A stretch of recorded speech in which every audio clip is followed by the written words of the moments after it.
Thank you all for being with us this evening. I would like to make a couple of comments and then lead us in the stewardship prayer on the front cover of the papers handed to you. And then I'll invite Dave to come up for the evening. So to begin, just a word of thanks to Dave for being here. You heard him at the Mass you went to yesterday. You may not realize he spoke at all 7 of the Masses. So he put in a Herculean day yesterday. So thanks to him for that.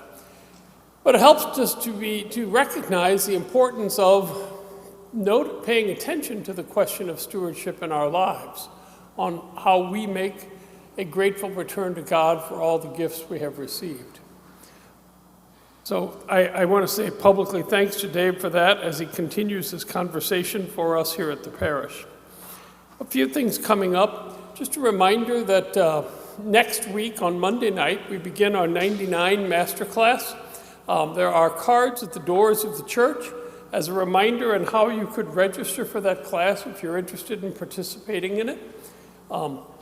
We encourage you to. There's still plenty of time to register for that. This coming Saturday, we have the preschool trivia night. So if you're interested in that, there may still be room. You could call the preschool to find out about that. A reminder also that next Monday, we'll be having our ice cream social to celebrate our the 100th anniversary of the planning meeting to start Ascension Parish, just for the fun of it. And of course, a week from Wednesday is the beginning of our Lenten season. So on Wednesday will be the soup supper, along with all the additional masses for Ash Wednesday. Let us begin our evening with the stewardship prayer on the front page of the papers that you received. If you need a copy, they're at the back if you didn't pick one up. So in the name of the Father, and of the Son, and of the Holy Spirit. Together, my parish is composed of people like me. I will help make it. It will be friendly if I am. It will be holy if I am. Its pews will be filled if I help fill them. It will do great work if it will be prayerful if I pray. It will be generous gifts to many causes if I am a generous giver. It will bring others into worship if I invite and bring them. It will be a parish of loyalty and love, of fearlessness and faith, of compassion, charity, and mercy, if I, who make it what it is, am filled with these same things. Therefore, with the help of God, I now dedicate myself to the task of being all things that I want my parish to be. Amen. I'd like to welcome Dave Baranowski, the Director of Stewardship for the Archdiocese. Thanks, Dave.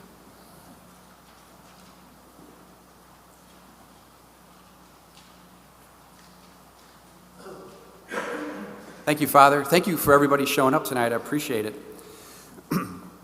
So that prayer, little history on that prayer. This is my 10th year in the Stewardship Ministry. When I was at Assumption in South County back in 2013, this was the prayer that they started their meeting with. So I stole it. So I've been using it for the last 8 years. So nobody knows where this prayer came from, but it crystallizes this whole idea of stewardship. And really this prayer is one of those best practices. Parishes that have ingrained this stewardship lifestyle in their community develop their own prayer. So this might be a sample of something someday that you use, or you're free to use this one. All right, so here's what's going to happen tonight. We're going to go till about 8:15, and I'm going to give you kind of an overview of personal and parish stewardship best practices. And the idea is hopefully some of this will inspire you to want to be part of that here at Ascension. So before we get started, just a couple things. My name's Dave Baranowski. I've been at the Stewardship Archdiocese now for about 10 years. Prior to that, I had a 30-year career at Anheuser-Busch. So my little joke is that I was fortunate to work for the King of Beers for 30 years, and now I hope to work for the King of Kings for the rest of my life. So that's my little joke. Now, when a lot of people hear the word stewardship, right off the bat, they think of money, right? Stewardship's all about money. They think stewardship starts with a dollar sign, right, instead of a capital S. And part of that is true. Money is part of this. But really the foundation of stewardship is prayer. Because if we're not talking and listening to God every day, none of this is gonna matter. But money is important. So I have a couple of questions that I wanna see if you guys are up to speed on. And they probably didn't teach Father this in the seminary, so he might not know these either. Does anybody know, in the Bible, does anybody know who the greatest financial manager in the Bible was? What was Noah? While he was floating his stock, everyone else was in liquidation. This is how tonight's going to go. I'm just setting the pace. This is how tonight's going to go, all right? This is how tonight's going to go. So I've got one for the ladies. Who was the greatest female financial manager in the Bible? This is Pharaoh's daughter. She went to the bank of the Nile and pulled out a little profit. All right, yeah. I'm getting groans from Father. And Father, thank you for laughing at my jokes yesterday during the talk. I do appreciate that. Okay, so stewardship. As I had mentioned yesterday, the simple definition is just and let me back up. I'm going to get ahead of myself here. Everybody in your handouts, you're going to have kind of a top line notes of everything I'm talking about. You've got those in your packet. And then a little bit later, I'm going to go into a couple of personal best practices, and I've got those tools in that packet. So when we get there, I'll tell you to refer to that. So a lot of the stuff that I'm going to talk about, you've got written down in your packet, so you can just sit back and listen. Okay, so stewardship, it's simply recognizing that everything that we have and everything we are is a gift from God, and then being grateful and generous with those gifts. So if you remember nothing else, grateful and generous. And this is a lifestyle. This isn't something that I just do on Sundays when I come to Mass or when I come to a parish event. It's more important that I live this when I'm not here, right? When I'm out in the world, right? And I'm showing the joy of my faith. That's really the idea of stewardship. So why do we teach this thing of stewardship? Well, we teach it primarily because we're all disciples of Jesus, right? That's really the whole key. We teach stewardship because we're disciples of Jesus. We're his eyes, his ears, his nose, his mouth. You pick a body part. That's what we are, right, for Jesus here on earth. Why do we teach stewardship? Because we're all stewards. Whether we realize it or not, we've all been given gifts, right? Now, whether we're utilizing those gifts to build God's kingdom, that's something different. But we're all stewards. So that the folks here on the stewardship committee and Father and the other priests and deacons, they're not the only stewards. We're all stewards of our gifts, okay? Why do we teach stewardship? Because in real terms, parishes that kind of ingrain this culture of stewardship within their parish, over time, they do see an increase in discipleship. They see everybody taking that next step on their path, getting closer to Jesus. Does that translate to more Mass attendance? Possibly. Does it translate to more participation in sacraments? Hopefully. Does it translate to hopefully more vocations? Probably. But this is over time what you see.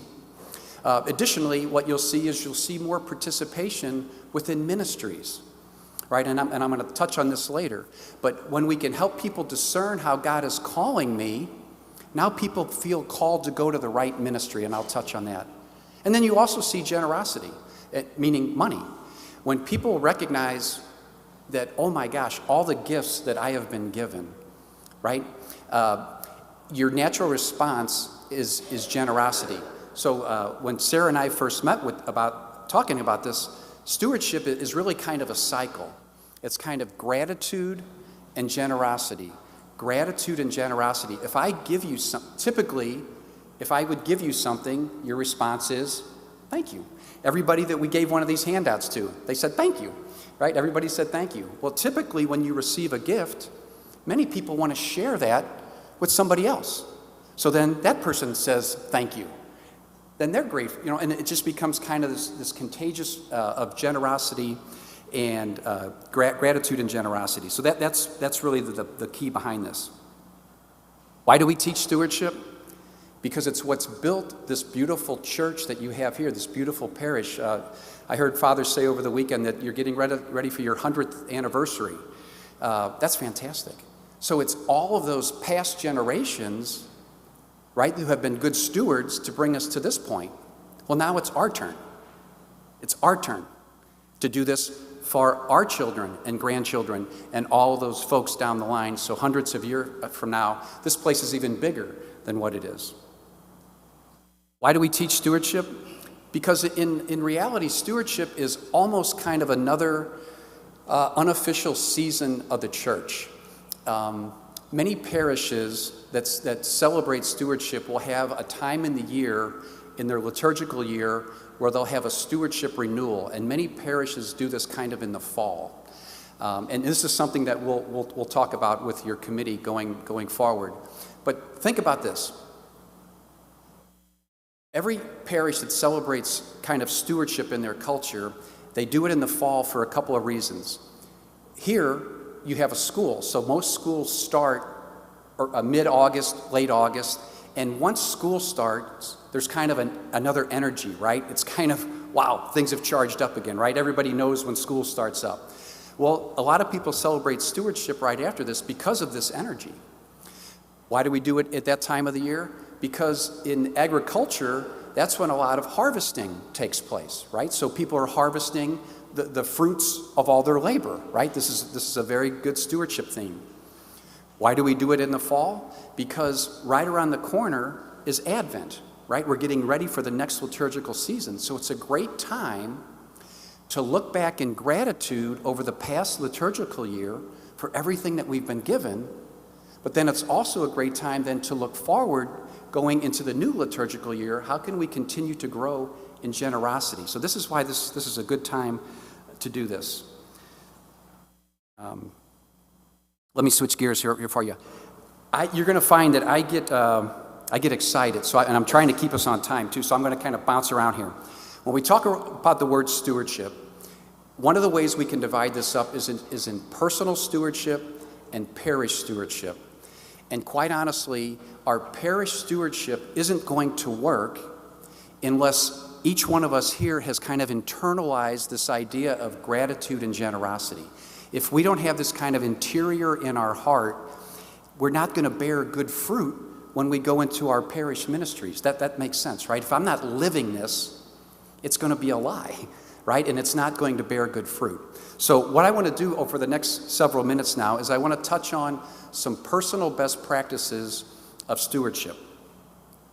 Now, most of you, when you've heard stewardship, you've heard the words time, talent, and treasure. You've probably heard those words. So when Archbishop Carlson was here, when he arrived years ago, he was very smart. He recognized that when people hear the word stewardship, and even the words time, talent, and treasure, it becomes almost Catholic corporate speak, right? It's almost like a code, and when people hear it, they turn off the lights, right? Okay, they're going to talk about money. These guys are going to shake me down for money. I've heard it. Click, I'm off.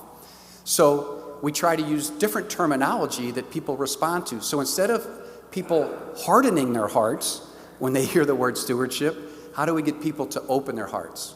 So the word stewardship, this is why we talk about gratitude and generosity, because people understand what that means. Sometimes stewardship sounds like Catholic code for something, but most people understand grateful and generous. Well, with time, talent, and treasure, for time, we use the word prayer, because that's really what we're talking about. When we talk about time, we're talking about the time we spend with God in prayer. Okay, that's really what we're talking about. When we talk about talent, we're talking about our own participation in ministry.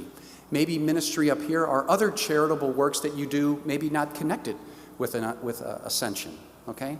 And then treasure, the original word that the Archbishop had was payback. But that's a nasty word, right? Payback didn't sound good. So payback became generosity.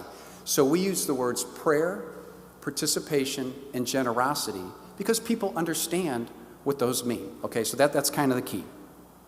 So in this first gift of prayer, here's what I have found in my 10 years of ministry across the Archdiocese, is I'm a cradle Catholic, went to St. Andrew in Limay, went to Bishop DeBerg High School, went to various, belonged to various parishes throughout my life. Most people I find, though, don't have a prayer life, right? They don't have a prayer life, or their prayer life has kind of fallen off. So let me give you this example. So Sarah and I, we've met each other over the last couple months. So say Sarah, and I'm going to pick on Sarah because she's the only name that I recognize here. So say Sarah and I were friends for the last year. Sarah and I have been friends for the last year. And say every single day, Sarah and I said the exact same thing to each other. I mean, we said the exact same thing to each other every day. Well, that would get pretty boring, right? That would be absolutely boring. Well, I think this is what happens with many of us Catholics is in first grade, Sister Josephita taught me how to pray the Our Father. I learned the Hail Mary. I learned the Glory Be, right? And that's what I do. I pray these every day, and then I say them every day. I don't know that I pray them every day, but I say them every day, but I don't necessarily hear anything back. So over time, that relationship kind of just sours, right? So one of the best gift that we can give somebody is to teach them how to pray, right? And this is usually in our own words. So the Our Father, the Hail Mary, any written prayers, those are all good prayers, but those are meant to be a start. That's just meant to be kind of the icebreaker to start the conversation. Then at some point, we've got to add our own words. So in your packets, you should have something called the prayer process by Matthew Kelly. It should be like right after the notes, okay? 8 or 10 years ago, I read, and many of you have probably read this book, The 4 Signs of a Dynamic Catholic. You've heard of Matthew Kelly, famous Catholic author. Well, this prayer process was in this book, and I read it, and I thought, wow, this is pretty cool. And for me, this is why I like this prayer. The very first thing, gratitude. If you just focus on gratitude, you will be praying all day. If you just focus on gratitude, you will be praying all day. Think about this. So the minute your eyes open up, thank you, Lord, for another day, right? Thank you for another day. Thank you for my wife, my husband. Thank you for my children. The list goes on and on. Thank you for me, a nice parking spot at work. Thank you for the light traffic. You can continue to thank God all day. This is why this is an awesome prayer. If you just start with thanking God, you will be praying all day. From the minute you wake up to the minute you go to bed, your head hits the pillow, you will be thanking God all day. And then, I'm not going to go through all of this, but what this requires you to do is use your own words. And really, just like you would talk to any of your friends, that's all we're talking about doing. But start out with gratitude, because I have read this. It is impossible for the human mind to be angry and grateful at the same time. It's physically impossible to be grateful and angry at the same time. So this is a key. So for me, I have a little top 5 gratitude list. I get angry all the time, right? I mean, things happen to me all the time. But when I feel that coming, I jump right to my gratitude list, right? Lord, thank you for the opportunity. Thank you for a woman that loves me and married me. Thank you, so I'm not living in my mom and dad's basement, Thank you for all of these things. Think of that. Simply start with gratitude, and again, you will be praying all day. So this prayer process, if you don't have one, try it. Try it for a couple weeks. If you do have one, try to slide this in somewhere within your prayer life. But don't hold this to yourself. Make copies of this and share this with everybody. Right? Share this with all your family and friends. Share this with your adult children that have kind of maybe moved away from the faith, an aunt or uncle or a brother and sister. And just simply, this is just a simple way to have a conversation with God, but it starts with thanking Him first. When we get in that mode of gratitude, it's an easy start then to keep the prayer life going. So that's the first thing with prayer. The second one is it says tips for sharing your faith. It's the next handout in your packet there. So this is under the idea of participation. Think about this. Say that I join. My wife and I, we move and we join the parish, and I know Father Molini, and Father says, hey, Dave, you joined the parish. We'd like you to, be active in the parish. Would you be interested in joining the finance committee? And I say, sure, I'll join the finance committee. Now, I'm on the finance committee for a couple years, and things are reasonably well, but now I'm on the finance committee for about 5 or 6 years, right? And now I know everything, right? After 5 or 6 years, I know everything. And when people approach me with the ministry, hey, have we tried this? Have we tried that? Let's try this, let's try that. No, we did that. No, we did that, right? I'm actually de-evangelizing. So here's what happens to a lot of people in ministry. When you get invited to be in a ministry, there's actually a certain level of pride and ego that goes into that, if you think about this. So I join a parish. Father Malini, hey, Dave, join the finance committee. Okay, Father recognizes how smart I am, right? I mean, there's a little bit of pride and ego that goes into this. And then the second part of this, think about this. How many people do you know that love their job? I mean, they love their job. How many people? You probably know a few people that love their job. But most people that I know, they're okay with their job. They tolerate it. They've got to pay bills. A lot of people I know don't like their job, but they just hang in there because, again, they've got to pay the bills. So many people, when they join a ministry, they do it based on talents and skills versus charisms. Now, a charism is a gift from the Holy Spirit. This is much different than a skill and ability. All of us have been given skills and abilities, and our skills and abilities, we can develop them, and we can use them for either good or bad. Our charisms, our gifts of the Holy Spirit, can only be used for good, can only be used for good. Too many people, when they join a ministry, it's based on a talent or skill, which in my job, I don't really like doing it, so why in my parish is it going to be any difference? If I don't like my finance job, and now I'm on the finance committee here at the parish, bless you, why am I going to have a different attitude about it here working at the parish? I'm not. So what's going to happen over time, and people don't realize this though, is I kind of get stuck in a ministry, right? I get stuck and I can't really get out, and I'm crabby, right? And when I walk out of meetings, I'm not really proclaiming the gospel. I'm actually kind of de-evangelizing. I'm actually pushing people away. So the key here is, how do we help people discern their charisms and then do that? Too many of you here are in 5 or 6, 7, you're many different things, right? You're in all different types of ministries and organizations. But there's probably one that you love. There's one that you love doing, and the rest of them you just do because somebody asked you to do. Well, what I'm going to suggest over time is that let's help everybody find that one, and let's do those, right? Let's do those, because that's where we're going to gain the most fruit. So how do we discern charisms? There's all kinds of tools, and we're fortunate, the Archdiocese of St Louis, that there's a lady named Jane Gunther. You may or may not have heard of Jane. She's the director of the Catholic Renewal Center. Well, she has a tool called the Spiritual Gifts Inventory, and this is completely free, and Jane does this for parishes. So this will be something we'll talk about in the future, and literally we invite everybody.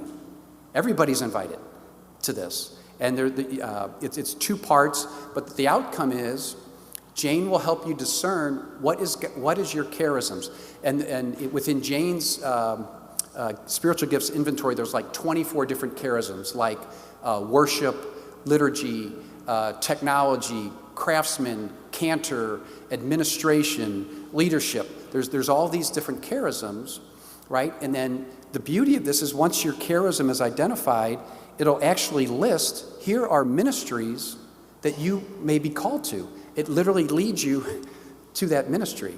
Now, I will tell you right now, there are many parishes that when they have opened, they have gone through the spiritual gifts inventory. Father then gets a copy of everybody that participated, and then here's my 4 charisms. And then, so what we do is when we look at all our ministries, what are those charisms that we need in that ministry, right? And then instead of just calling up a warm body to fill a spot, we call the right person that has those charisms to join that spot. It makes a huge difference. it makes a huge difference when you've got the people that want to be there. So what I've learned from Jane about charisms are two things.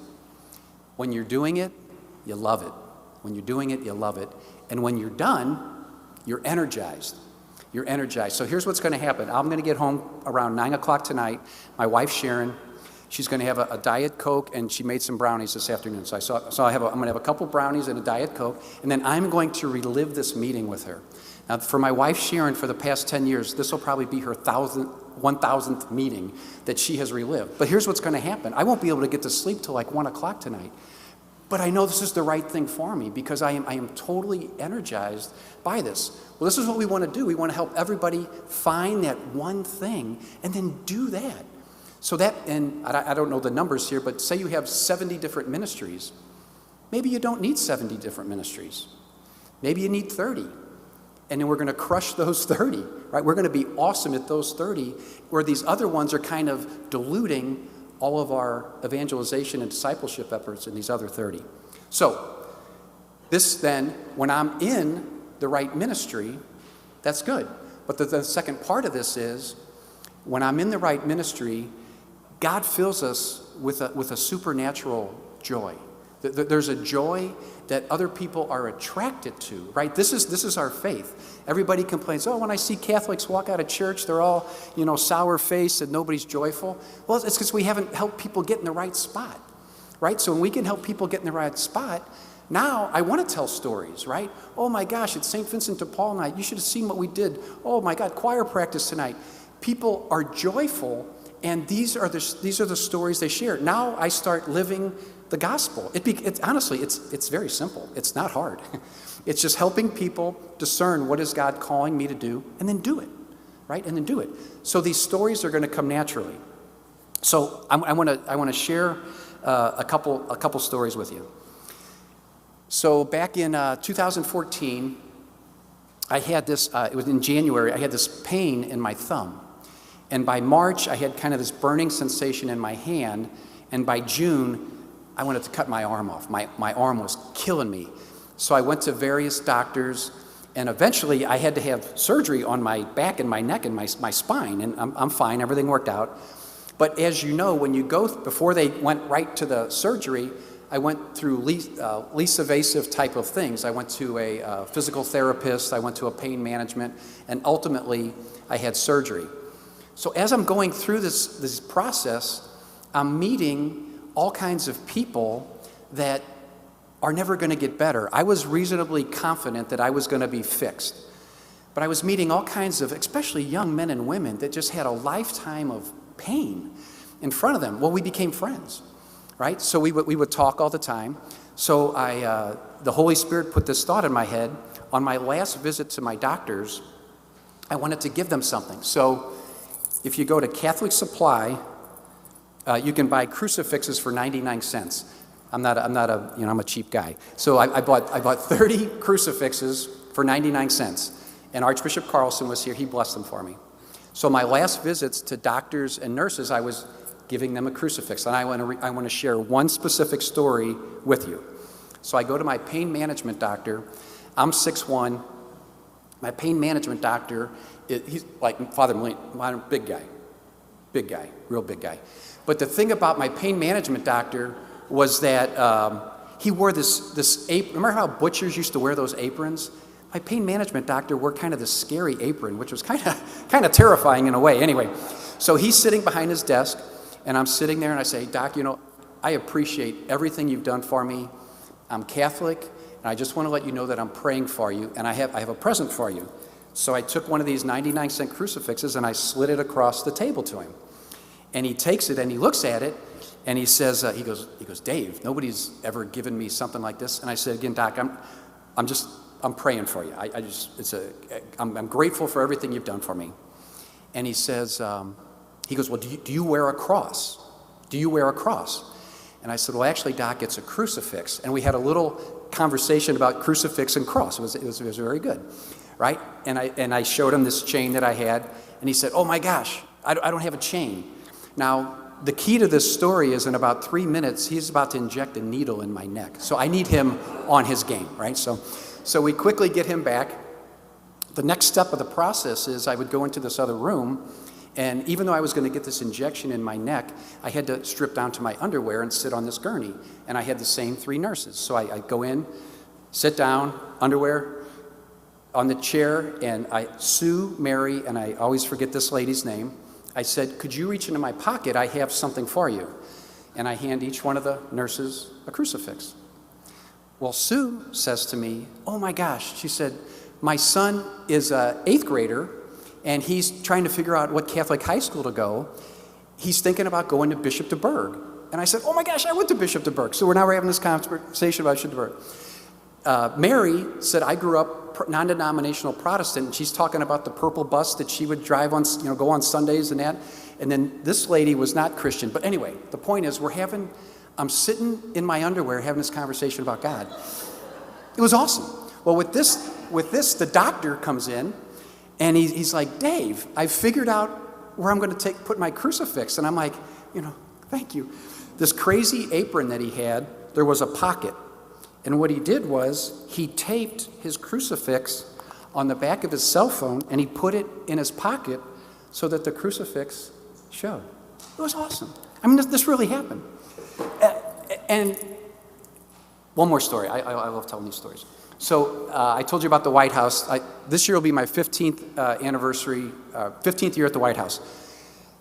When I was 10 years at the White House, again, I'm a big spender, 99-cent crucifixes. To celebrate, I bought myself a $10 White House Retreat t-shirt that I wear all the time. My wife and I, we moved about 4 years ago to Mary Mother of the Church. We were at St. Francis of Assisi for 37 years. So while we were, the house that we bought, we've completely renovated, completely gutted. So every Saturday, we were at the Home Depot at Lindbergh and Lime Ferry, if you know where that is in South County. We were at Home Depot. So one Saturday morning, Sharon and I are there, and I've got my White House Retreat t-shirt on, and it's packed. This is before COVID. It's packed. And I'm standing there, and now I'm at a point where I get bored easy, so I'm always looking around, somebody to talk to. So, if I make eye contact with somebody, you're it, right? So I'll try not to make eye contact with anybody here. So I'm standing there, and this guy Mike, because on their aprons they write their names. This guy Mike, he's giving me the eye, right? So I'm looking at him, and he goes, "Hey, buddy," he goes, "is that a White House Retreat t-shirt?" And I said, "Yes, it is." Now my wife Sharon, she's only about this tall. She looks at me, and she's like, "I don't know." So I step out of line, and I walk up to Mike, and I go, "Hey, Mike, how you doing? My name's Dave." And he said, he goes, "Dave, I just went on a retreat at the White House." And he said, "I'm trying to talk my father and my brother in joining me next year." So we're discussing strategies, right? Well, he's still scanning, the lady was there, and he's scanning. Next guy comes up, and he says, "Are you guys talking about the White House retreat?" And we said, "Yeah." He said, "I just got invited to go this fall, and I'm a little nervous." So the three of us are having this conversation about the White House retreat in the middle of Home Depot on a Saturday morning at 10 a.m. And here's what didn't happen. Nobody came up and said, "Hey, you guys want to move your Catholic butts along? You're holding up traffic." When we got done, my wife said to me, she said, "Dave, if you would have had more White House retreat t-shirts, you could have sold them all." It got quiet. Everybody, they want to listen. So this is kind of the part that we can all do starting tomorrow. Wear your Ascension gear everywhere. Don't just wear it here. Wear your Catholic shirts everywhere. Because people, I am 100% convinced of this, and you know this, people are craving God. People are absolutely craving God, but they forgot how to talk about it. But they see somebody walking around with an Ascension t-shirt or an Ascension fish fry or whatever it is you got going on here. They're going to say, "Hey, this might be somebody to talk to." It becomes an icebreaker, right? Sliding somebody a 99-cent crucifix becomes an icebreaker to talk about God. Wearing my Ascension t-shirt in the middle of Home Depot is an opportunity for me to have a conversation with somebody about God. This is what stewardship is. This is what we're talking about. Okay, this is what we're talking about. And then when they see the joy, the supernatural joy that the Lord has put in you, this attracts people, right? People want to be part of this, right? And then you invite them up here. So wear your stuff, share your stories. This is key. This isn't hard, but we've got to share our stories, and we've got to encourage our friends to do the same. So on this little handout, it's giving you little tips. Too many of us worry about the thousands of people that we don't know. Start with the people you do know. If each one of us just started with our own little circle of influence, that's all the Lord's asking us to do. He's not asking us to go places that we don't know anybody. He's not asking us, when Father Malini said, okay, who wants to go knock on doors, or stand out on the highway with the Jesus Save signs. He's not asking you to do that. But within your circle of influence, that's what we're called to do, right? That's what we're called to do. So start with your children that have fallen away, your brothers, your sisters, your friends, your neighbors. Talk to those folks. Share this kind of stuff. Let them see the joy of your faith, because over time, this is going to be attractive to them. Okay, so that's that point. The last one under personal stewardship is the treasure part.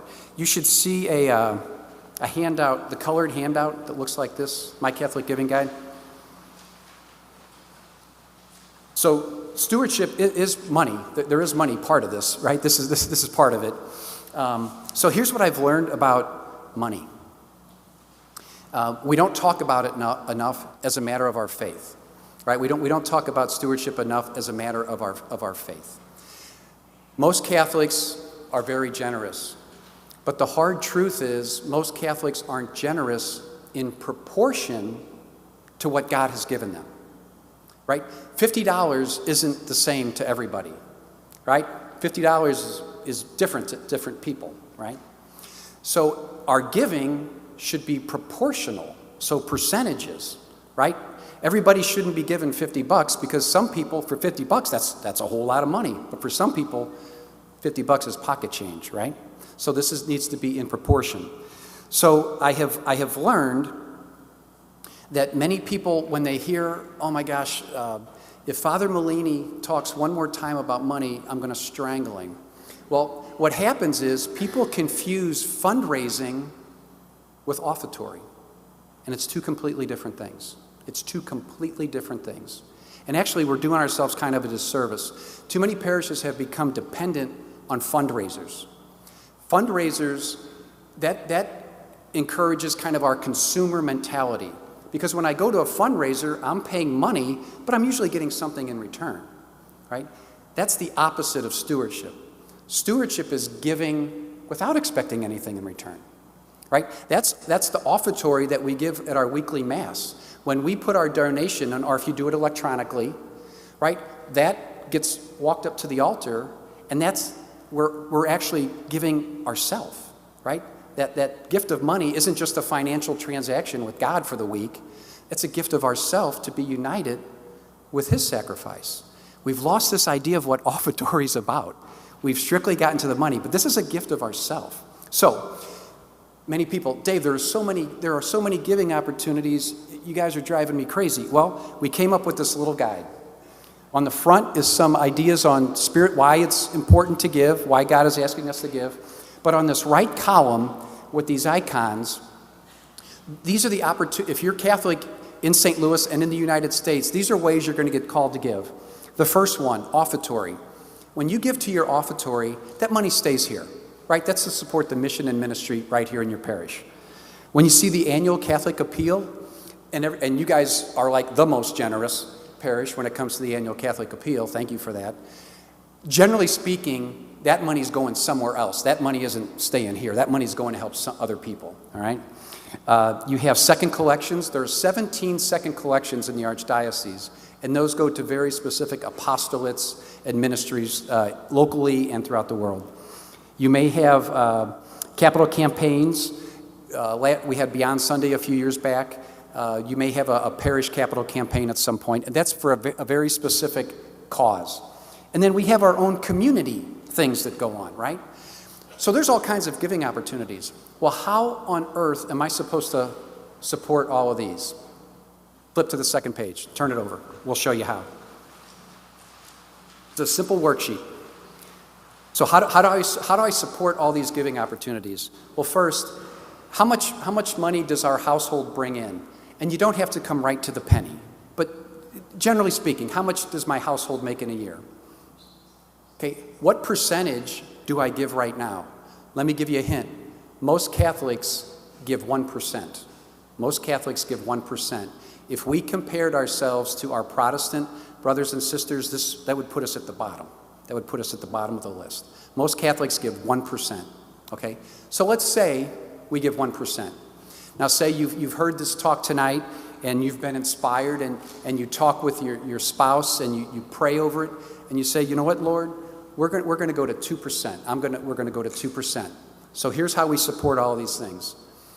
What is your household income times whatever that percentage is going to give you a finite number, right? So for this example, let's say when I look at my annual salary, my annual income times 2%, let's call it $2,000, just for the sake of this example, $2,000. Okay, the first one up on the worksheet, go right down the worksheet with me. It says offertory. We recommend that whatever that number is, half of that money goes to your parish. So if we have $2,000, $1,000 is coming to Ascension. So now I have $1,000 left. The next one up is the Annual Catholic Appeal. We're going to give $200 to the Annual Catholic Appeal. I had 1,000 minus 200, now I've got 800. Say the next one up is a capital campaign. Say you have a capital campaign. I'm going to give $200 to that. I had 800 minus 200, I've got $600 left. I look through all the second collections and say we're going to support them all. And say that comes up to $300, all right? I had 600 minus 300, I've got 300 left. Now I've got all my other community things that I give to, the United Way, the Red Cross. But in this section, also put away $50 for that wildfire that's going to hit California, that hurricane that's going to hit Texas, that act of God that is going to happen next year that we're going to call to give. Now here's what we just did. In less than 4 minutes, we've just put together a giving plan for a year where 99% of the things you're going to be asked to give to, you've now figured out a way to do it. And here's the beauty of this. Father Malini didn't call you and tell you how much to give. The Pope didn't call you, right? You talked with your spouse, you prayed over it, right? And then you did it. And then you built it into your budget. This is how easy this is. This isn't hard. We have to do it. So then every year you do this. So my wife and I, every December, we go through the worksheet. I worked at the brewery. We grab a bottle of Bud Light each. We sit down and do the worksheet, right? And we go through this. So here's what happens. After I've gone to 2%, you're like, well, that was nothing. I think I can go to 3, right? You keep moving up the scale because the more you're going to find, the more that you're giving, the more that comes back to you. And that's not why you're doing it, but this is how God works, right? The more generous you are, the more He rewards you with stuff. This is how people ultimately get to a 10% tithe, right? So in the Old Testament, 10%, that was the starting point. Many people think, well, 10%, that's the end. Tithe was the starting point, then going forward. Now, I'm not suggesting going from 1 to 10%, but here's a simple way to start thinking about the priority of your money, okay? And again, just like the prayer guide, use this and share this with other people. Many parish, and again, we'll talk about this when we put stewardship plans together, but this won't be the last time you see this. You know, this will come up a couple times through the year. People will talk about these things. When we were at St. Francis, this was an insert in our bulletin in January, at the beginning of the year when a lot of people are putting their household budgets together. And then in the fall, when we were doing our stewardship renewal, this became something that we talked about all the time. So, 3 tools that we talked about for your own personal stewardship: prayer, just participation, discerning how do I discern my gifts? And then when I find what my charism is, do that, and then talk about it, right? And then with my money, how can I support everything that I'm being asked to support? You've been given 3 tools. I'm going to switch gears here now for the last half hour. Talk about parish stewardship. Parish stewardship. So within the Archdiocese, no two parishes are the same. And I should say at the outset of this is I'm not here because there's something wrong with Ascension. As a matter of fact, there's a lot of things right with this parish. The reason we're talking about stewardship is we want this to be more intentional.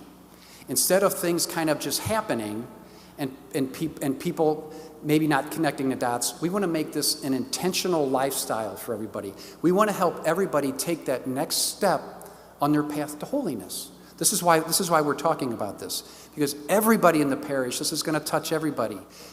Your grade school kids, your PSR kids, homeschool kids, your young adults, all the way up to all of us here. Stewardship involves everybody. And how can we just be more intentional in that lifestyle? So I just want to make sure that I said that. So one of the keys is developing a plan. When I worked at the brewery, we had plans all the time. We were constantly everybody had plans. Where you work, you have plans. When I started working with parishes, very few parishes had ministries had plans. So I would ask. I would get invited to a parish, and well, Dave, we have an advanced stewardship committee here at our parish. Awesome. Can I see kind of your stewardship plan for the year? Well, they said, well, we do this, we do this, we do this. They didn't show me a piece of paper, but they talked about all of this. Right? I said, well, what happens when you 4 people leave? Who knows this plan? Well, nobody, right? That's like the Colonel's secret recipe, right? They got it locked in a safe. So, nobody knows this plan. So we need to write it down. We need to write it down so that we can do several things. One is then communicate with other people, right? We'll have the plan. Stewardship, again, is something, is similar to like your parish council, your finance committee. Your stewardship committee is kind of one of these overseeing ministries within your parish, because stewardship touches everybody. Stewardship is part of St. Vincent de Paul. It's part of the lectors. It's part of the cantors. It's part of the ushers. Stewardship is everybody. So how do we put a plan for everybody in ministry to kind of take that next step forward? So it's important to have a plan, because I can communicate it with all my ministry leaders. I can communicate it to my parish, right? And then when I go through the plan in a year, I can go back and look at it and say, okay, what worked and what didn't work, so that we can tweak it for next year. So this is why it's important to have a plan. One of the things, if we really want to get crazy with this, is do this one year. So maybe not this year, but for 2023, have all your ministries put a plan together. And when I say a plan, just do January, February, March, each month, and what activities do you do in each month. I'm not saying get crazy, 3-ring binder and stacks of paper that you'll never look at, but just develop a simple calendar. Then have all your ministry leaders come together and overlay all those calendars on each other. So if we had a big whiteboard here with January, February, March, April, May, June, all the way through December, and everybody wrote all the stuff that's going on, you're going to quickly see, wow, we've got several months, there's too much stuff going on. And we've got other months where there's nothing going on. Right? It helps you kind of balance this idea of ministry. So this kind of leads to the next point of developing a stewardship culture. So how do we develop a stewardship culture? Well, we have to fish where the fish are, okay? You folks came tonight because something triggered, hey, I want to hear more about that, right? You want to hear more about that. So how do we get the other 10,000, I don't know how many people are in your parish, the other 9,500 people that are in your parish, how do we get them to hear this same message, right? So here's one of the things that works. Somewhere along the line, I'm going to suggest that we have a parish ministry leader meeting where we invite all of your ministry leaders together, like on a Saturday morning, from 8:30 to 11:30. We'll start out with Mass at 8:30. We'll all pray together. So that sets the tone of what we're talking about. We're going to pray together. And then we're going to have about a 2 or 2.5 hour meeting where all the ministry leaders are going to hear what stewardship is about and how they can be part of this, right? And then we're going to have some group discussion within this. So the idea then is Father Malini, if this was a company, CEO, he knows what stewardship is. Your stewardship committee, all the vice presidents got it. Now we're going to take it to the director level, right? All of your ministry leaders, we're going to inform them of what stewardship's about, so that in their ministry meetings, they can talk about this idea of grateful and generous. This is how this gets ingrained. And then maybe whatever the biggest ministries here. I'm assuming you probably have a huge sports program here. So let's go talk at the Athletic Association meeting one night, right? Let's go to the Athletic Association meeting and talk to all the coaches how they're part of the stewardship plan for Ascension Parish. And if you think about it, if you're a coach, you've probably got one of the best opportunities to disciple people. If you coach a soccer team, you got 15 families with you. You got all these families that you see every week, right? Our sports is a great opportunity to not only teach sportsmanship, how to play sports, but also the Christian faith side of this. Your school, right? Your school. Let's go to the Parent-Teacher Association meeting and let's talk about stewardship, maybe at the onset of the school year, so that we're setting the tone. So now everybody's hearing these words and they can't escape it, right? So we're going to fish where the fish are. We're not going to always have people come to us, but how do we go and spread this message of stewardship to people within our parish? That's what we're going to do more of here. So one of these things that I've learned about these parish leadership meetings is very few parishes have ever done that. They've had several times where they've called certain leaders together, but very few parishes have called all of their ministry leaders together. So when we were at St. Francis years ago, right after Archbishop Carlson came, I was on the stewardship committee at St. Francis, and we brought up this idea of a parish leadership meeting. And St. Francis is a big parish like your parish here. We had 90 people, and the idea is everybody attends. It's 100% participation of all the ministry leaders, and we'll help you word all this stuff. But if the main person can't make it, they have to make sure that somebody from that ministry is there, all right? So the first year we do this, we come and having done many of these over the years, you get about a third of the people that are happy to be there. Oh, this is a great opportunity. You get about a third of the people that are, okay, I'm going to get a free breakfast out of this. I'll be okay with that. And you got a third of the people that are glaring at me because they don't want to be here, right? Well, what happens is most people think they know everybody in their parish until you get in a room with all the ministry leaders and you realize, oh, I don't know half the people here. So now, and you know, once you meet somebody face to face, right, your relationship changes, usually for the better. So now, instead of having 70 different we're supposed to be one big body of Christ. So instead of having 70 little ministries competing against each other, this helps us draw together under one mission, right? We actually complement each other instead of compete against each other, because I'm sure that doesn't happen here. I'm sure you don't have ministries competing against each other. I'm sure you don't have ministries competing for the same resources. I'm sure that doesn't happen here. It happens at other places, right? So how do we bring people together? Okay, this is one way. Well, then now we get we've got all the names of the ministry leaders. We can feed them, Sarah can feed them little formation things on stewardship, on evangelization, on discipleship, that, hey, talk about this. Talk about this within your meetings. Again, to have everybody take this next step kind of in holiness. This is his whole point. How do we have everybody just take one step closer to Christ every day? How are we doing that? This is how we do this. The next thing, when I was at the brewery, I was in marketing for a long time. There's something that you can start. Well, I'll give you next week off, but 2 weeks off, you could start doing this. Most people aren't aware of the depth and breadth of the ministry that happens here in Ascension. And if they saw this, they would be blown away. So you've got articles in the bulletin, and they're all kind of put in there. But what if you did something like this? And I'm going to have to put my glasses on. Think about this. So we are in February. Look at your January calendar of all your ministry activity that you did. All the things. So you have liturgy on the weekends, you have PSR, you have sports, you have St. Vincent de Paul, all those other great, you had a blood drive yesterday, all these great things. Well, we'll get all these numbers, and then once a month, spit back all the things that you did the month before. So let me read you a little script. What if you said this each month? I want to thank you for your continued generosity of prayer, ministry participation, and financial support. Last month, 900 people celebrated Mass on Sunday, and 300 people celebrated Mass during the week.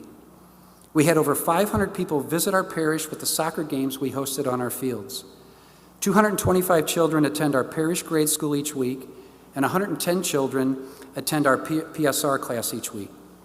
32 families were provided food, and 13 families were provided rent and utility assistance. Each month, over 500 parishioners participate in our 38 active parish ministries. Additionally, 15 youth, 6 adults participated in the pro-life rally in Washington, D.C. Thank you, thank you, thank you for sharing your gifts. Your active engagement truly keeps our parish alive in Christ. If you said this once a month, people would be blown away. Now, they hear bits and pieces of this, but if they heard this all together each month, they'd be sitting there going, wow, we do a lot. And then, wow, I'm not doing anything, right? Wow, I'm not participating in anything. There's a lot of stuff up here. I need to start looking into this. And when I say this, what I mean is all those different ways that you communicate. An announcement at the pulpit is absolutely one way, but your website, your social media platforms, within your ministries, this is great information to share to all of your ministry leaders, to talk about at their ministry leaders.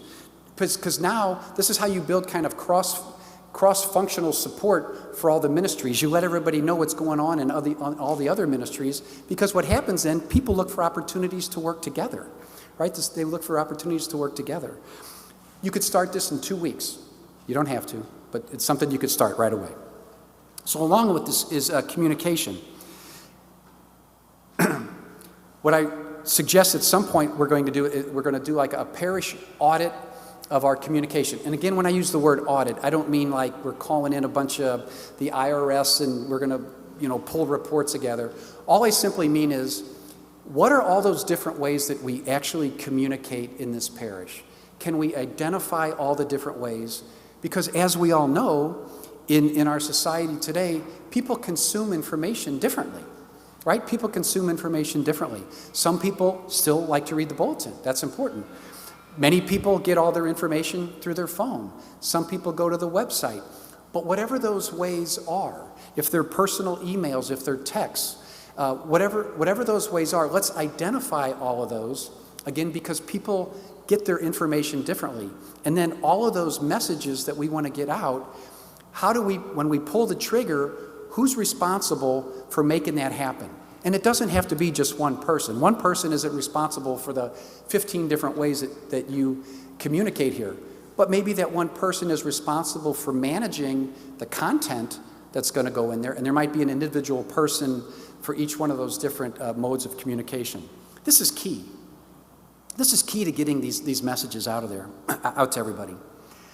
There's something in the old days that used to be called the marketing rule of 7, where you have to tell somebody 7 times. Now, it might be more or less, but basically you can't tell somebody something one time and expect them to do it. You have to tell them multiple times in multiple ways before they actually get off their butts and do something. So this has to be part of the plan, because many times I hear, well, Dave, we put an article in the bulletin and nobody showed up. Well, here's the statistics for most parishes in the United States. If this is 100% of your registered parishioners,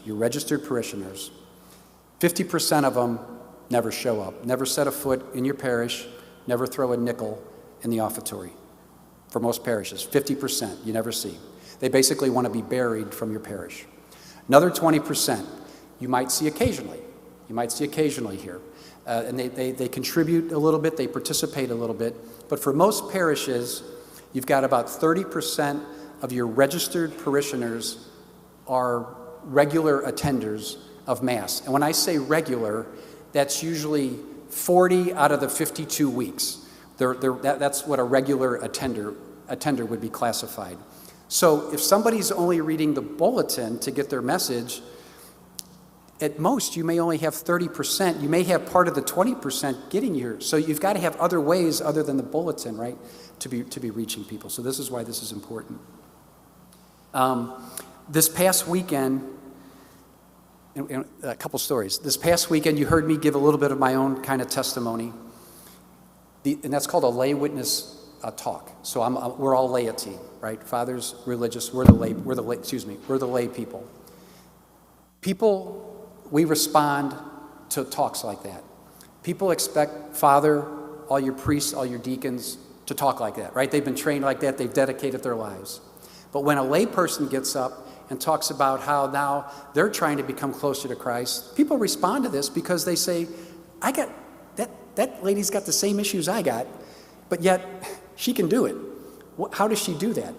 So what I'm going to suggest is somewhere along the line, we start introducing this idea of people giving their witness. And maybe it's not at Mass all the time, or maybe it is. We did a series at St. Francis that was incredible. During our stewardship renewal in the fall, it's commonplace to have somebody come up and talk about their stewardship. Well, this was such a big talk when we were at St. Francis. As a way to highlight ministries, we had our different ministry heads come up, and in the days that we had Donut Sundays, I don't know if you have Donut Sundays here, but we had Donut Sundays, a different ministry leader would get up and give a 5-minute talk on their ministry and how that ministry has changed their life and their relationship with God. So one of the stories at St. Francis, our athletic association was huge. A guy named Steve was our athletic association director. Now, Steve was a carpenter, blue-collar guy, great guy. He was awesome running an athletic association meeting because when he had a couple Bud Lights in him, he was good. But now getting up in front of the parish, right, and talking about my faith, that's a whole different ballgame. Well, Steve gets up there and he gives a couple minutes on how many kids and participate. Well, then he gets into how being part of the athletic association has grown his relationship with God, how he's grown closer with God, how he's grown closer to his children, how he's grown closer to his wife, Lisa. There's not a dry eye in the place, right? So after this happened, when Sharon and I went to St. Francis, we always say Mary's side, like 9th row. Lisa, his wife, she was always the pew behind us. Well, typically when somebody gives a talk like that, people come up to him afterwards and, hey, good job and all that stuff. Well, about 20 people go up to Steve. Like, oh my gosh, that was awesome. Well, his wife, Lisa, walks up to him and she's standing there like this. And everybody's congratulating him. And she's now, she's got tears running down her eyes. And she looks at Steve and says, I'm mad at you. And he goes, what? She said, in our 25 years of marriage, that's the first time I've ever heard that. But that's the power of the Holy Spirit. That's the power of people getting up here. I will tell you, this weekend, I had 10 people. I probably talked to 20, 25 different people over the masses. I had 10 different people walk up to me to say, I would love to share my story with this parish. So you've got folks that are ready to share their witness. How cool would that be? How cool would that be to hear people, what did they do? What happened to them, right? This encourages all of us. So this will be something that'll be coming down the road. Another thing when it comes to parishes is welcoming, right? This is a big thing. How can we be more welcoming? How can we be more welcoming?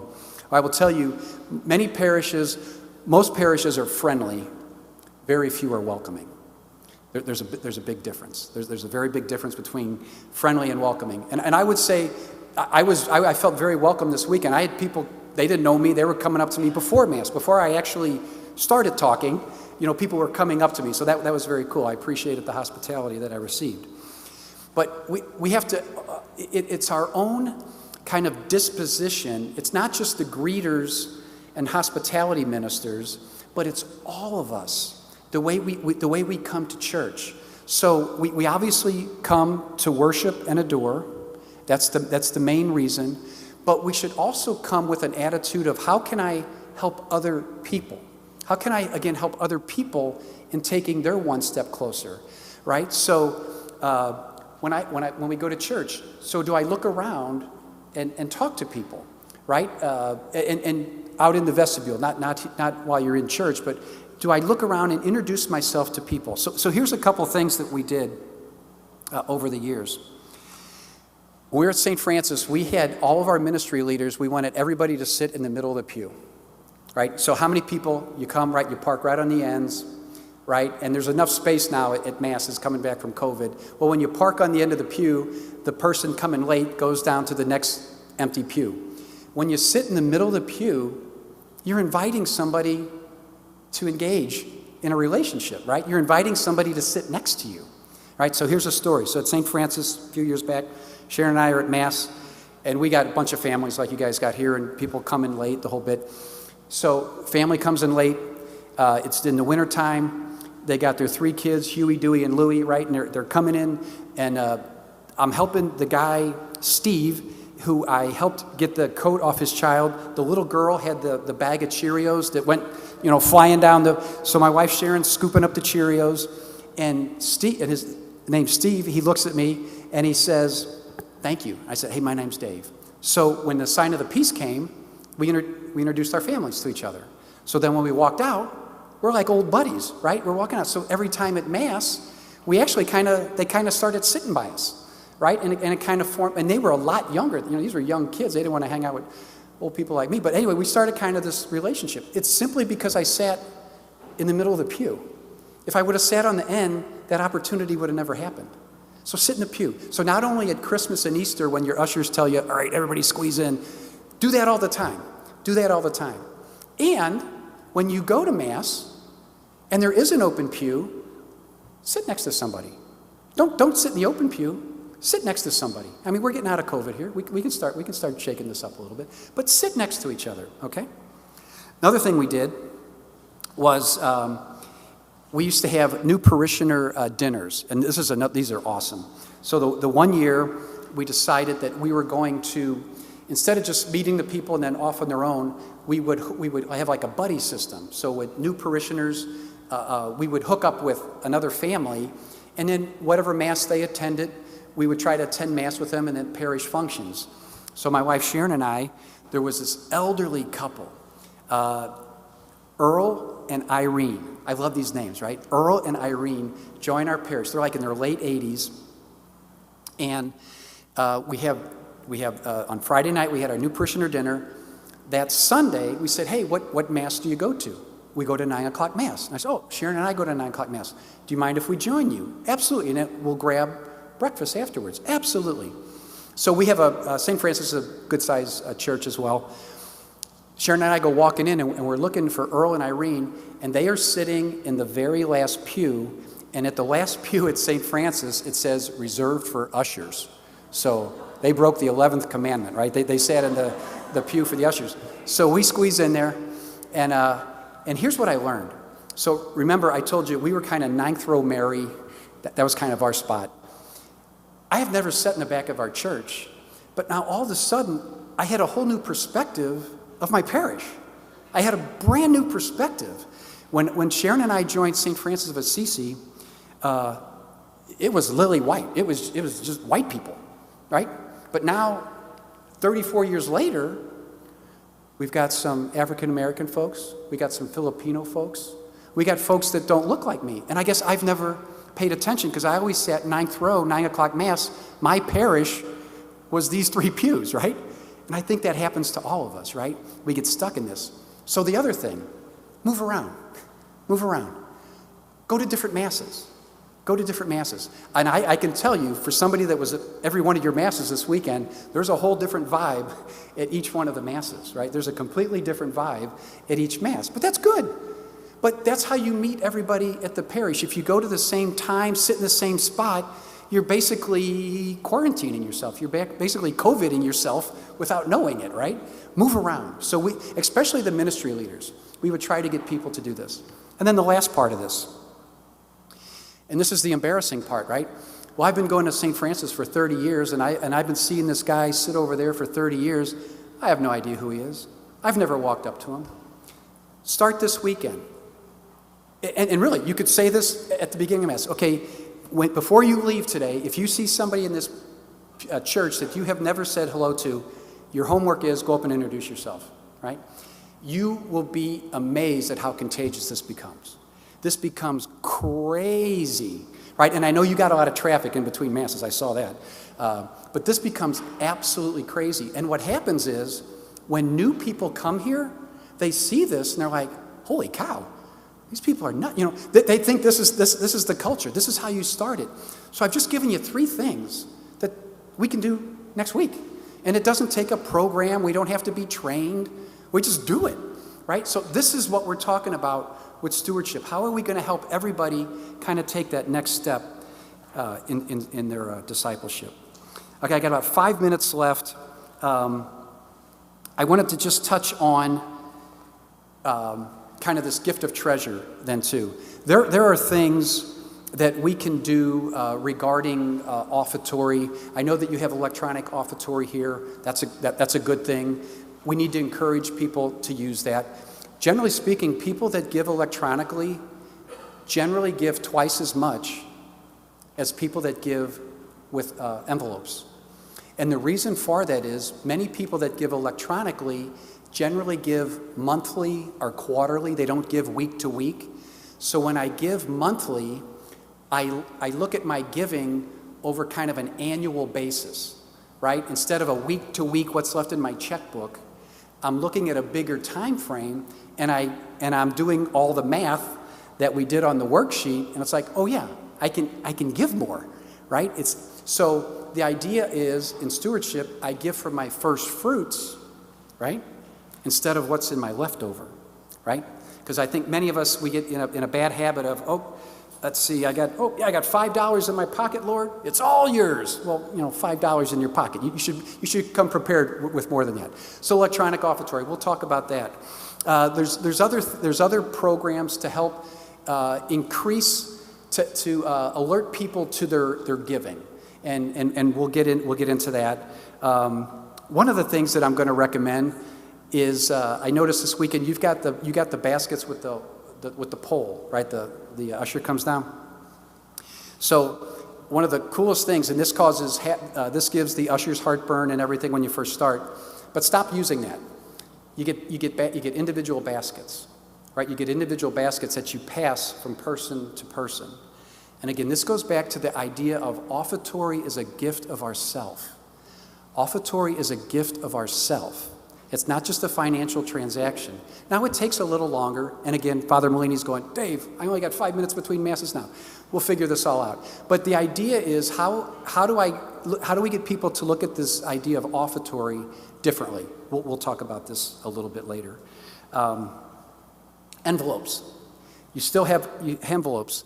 Whatever envelope supplier that you use right now, they would be happy to customize envelopes for you. Again, we did St. Francis, so we used our Sunday Visitor. We had kind of a general picture of a building, and we had a money grid on the top. They would let us, and this is for free, they let you design your own envelopes. Well, we start putting faces of the kids on school. Oh my gosh. What, grandmas and grandpas see this? They're piling these things full of money, right? You see my kid on an envelope, they're piling money in these things, right? This works. I mean, this absolutely works. The money grid, this was the big thing. At St. Francis, this is like 8 or 9 years ago, it went from $5 to like $25.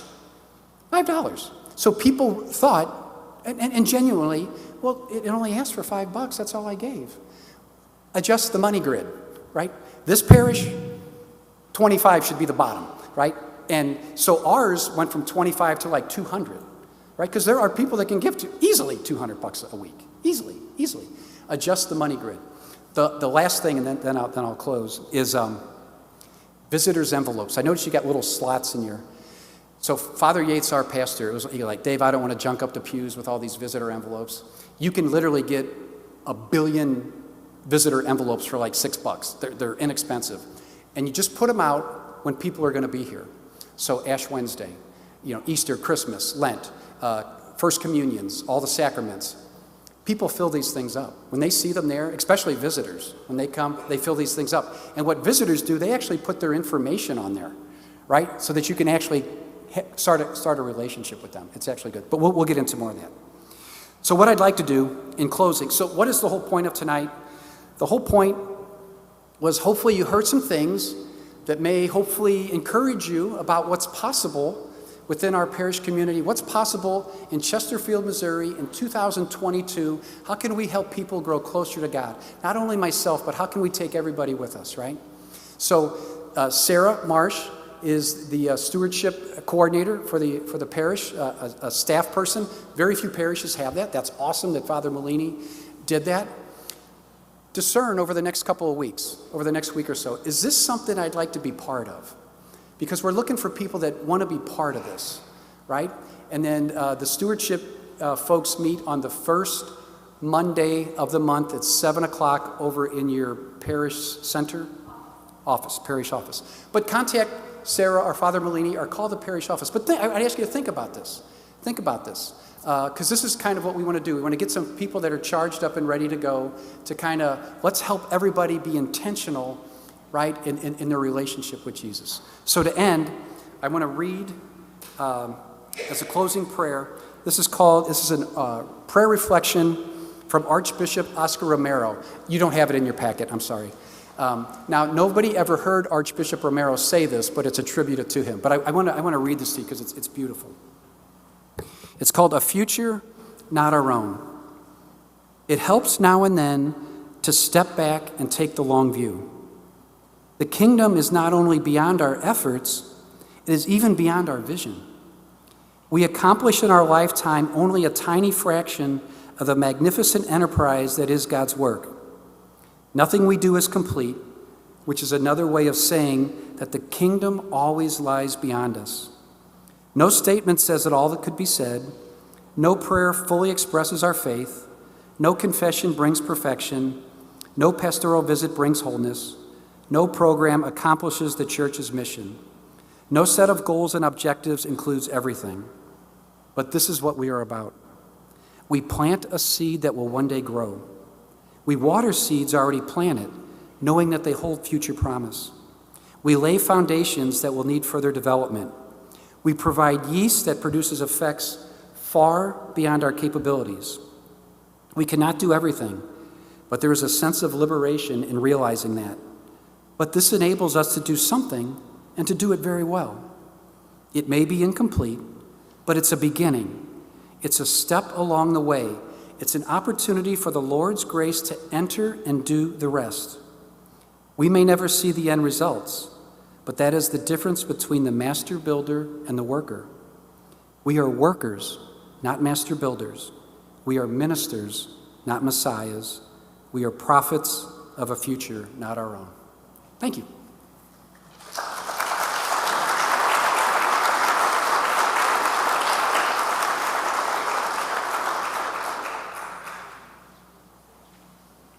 Thanks, Dave. Thanks for being here this weekend and this evening for your insights.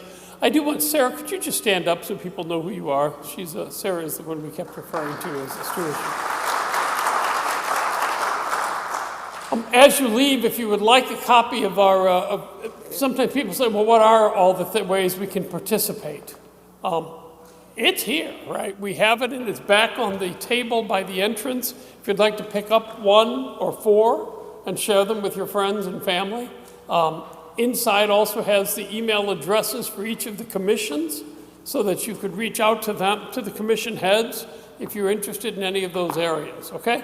So please take as many as you would like to share with you. That's part of the whole stewardship and evangelization effort, to share that information. Thank you all for being here this evening, and more to come, as Dave kept saying, or more to come. Thanks.